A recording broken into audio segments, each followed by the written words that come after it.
How's it going, everybody? Welcome to Ray Talks Hoop. Today we're going to talk about why I am glad the Toronto Raptors are actually losing games. Now, I know what some of you might be thinking. Ray, you've been rooting for the Toronto Raptors the entire year. Now, why are you suddenly happy that the Raptors are losing games? You see, back when I was first supporting Toronto at the start of this season, I had a lot of hopes that they were going to be a very good team this year. Even though they lost the first 3 games of the season, I continued to make videos saying that we should not lose hope on the Raptors because I have a very good feeling they're gonna turn things around and surprise everybody like they do year after year. And lo and behold, to an extent, I was right. For a couple of months, the Raptors were looking like a very good team. When they lost those first 3 games of the year, they did start off as the 14th seed, but after having a good couple of months, they won a few games in a row in January. They went on another 3-game win streak in February. They were winning pretty much every other game. They eventually made it all the way up to the 4th seed,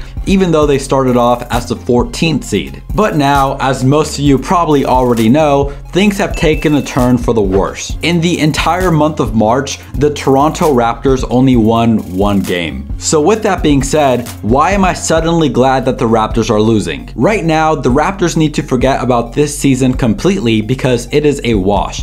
They need to focus 100% of their energy on what is going to happen with their team in the future. Because of that, they should not try to turn this season around at this point. They should just continue to do what they're doing so that they can get a good draft pick, so that they can build with him, with Gary Trent Jr., with OG, with Chris Boucher. Even though Chris hasn't been looking too well lately, I still believe in him for the long run. But another key issue with the Toronto Raptors has to do with their center position. They could have the best backcourt in the world, but if they can't have a reliable center, I'm not even talking about the Joel Embiids or the Shaqs or any of those guys.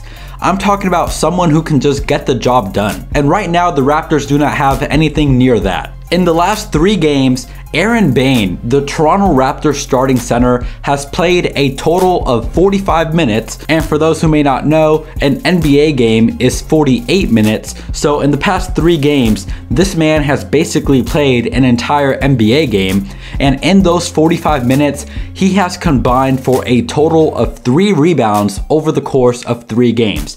Keep in mind, we are talking about a 6'10" starting center in the NBA who is essentially averaging 1 rebound per game over the stretch of these last 3 games. When the Raptors traded Alex Len, I talked about why it should have been Aron Baynes instead, but what's done is done and there's nothing they can do about that except sign a reliable center sometime going forward, or they can make a couple of trades sometime in the future to see if they can get a center for the following seasons. Just to put into perspective how bad Aron Baynes has been for the Toronto Raptors lately, and I'm not even trying to hate on Aron Baynes, I'm just looking at the stats. I have nothing against the guy, I'm sure he's a great human being, but we're just here to talk about stats and what we see when these players step onto the court. Yesterday, every single Toronto Raptors starter had double-digit points, except one guy. Who do you all think that is? Fred Vanvleet. No, I'm kidding. Of course, it was Aron Baynes. Not only did he not have double-digit points like every other starter, he didn't even score the ball. Okay, scoring the basketball isn't everything in basketball. Rebounds are important. Assists are important. Playing defense is important. A whole lot of things are important, and it's not just scoring the basketball. But when you are a starting center, to only get 3 rebounds over the span of 3 games, and yesterday to not even put up a bucket, even though he played more than 20 minutes. This guy is getting paid, I believe, $7 million this year. He is essentially just putting up empty stats. He is not really contributing much to the Toronto Raptors. Not only is he not scoring the ball, he's not rebounding the ball, obviously. He is allowing way too many second chance points, and whenever he matches up against other centers, they are completely embarrassing him. Yesterday, the Raptors had 7 offensive rebounds for the entire game. 1, that's terrible, and 2, the Oklahoma City Thunder had 19 offensive rebounds throughout the game, and it's not like they're even some marvelous team that they are expected to contend for a championship.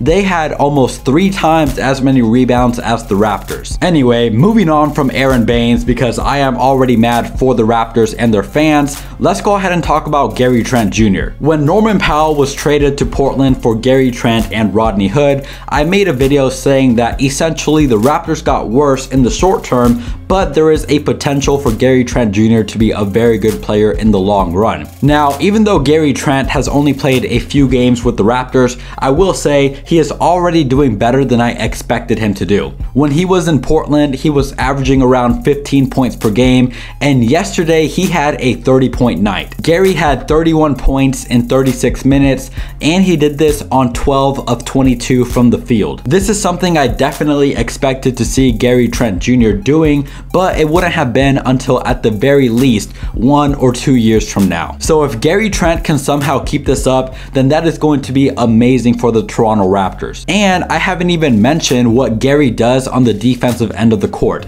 Do I think Norman Powell is a better defender than Gary as of now? Yes I do.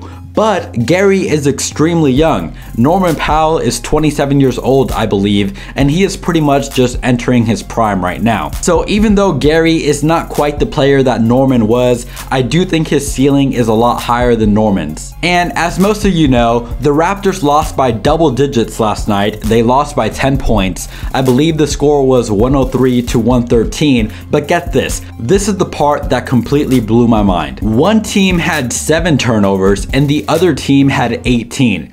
Can you take a guess which team is which? Well, obviously, I don't know how each of you answered that question, but if you would have asked me, given the score of the game, given how the Raptors have been looking lately, I would have guessed the Raptors had 18 turnovers and the Oklahoma City Thunder had 7. But it is actually the other way around. The Raptors only had 7 turnovers and the Thunder had 18, yet the Raptors still lost by double-digit points. How does that happen? How often is it that someone has almost 3 times as many turnovers as the other team, yet they still beat that team by double digits? That goes to show just how bad the Toronto Raptors are looking right now. The defense in the paint is absolutely terrible. Obviously, it was a whole lot better back when the Raptors still had Serge Ibaka, but once again, we can't go back into the past and suddenly keep him on the team. It's too late. Aaron Baines obviously is not going to get the job done, but I'm not going to talk more about him in this video. Fred Vanvleet had 18 points on 5 of 17 from the field, which obviously is not a very good shooting percentage. At first, I was giving Fred a bit of a pass for some of these earlier games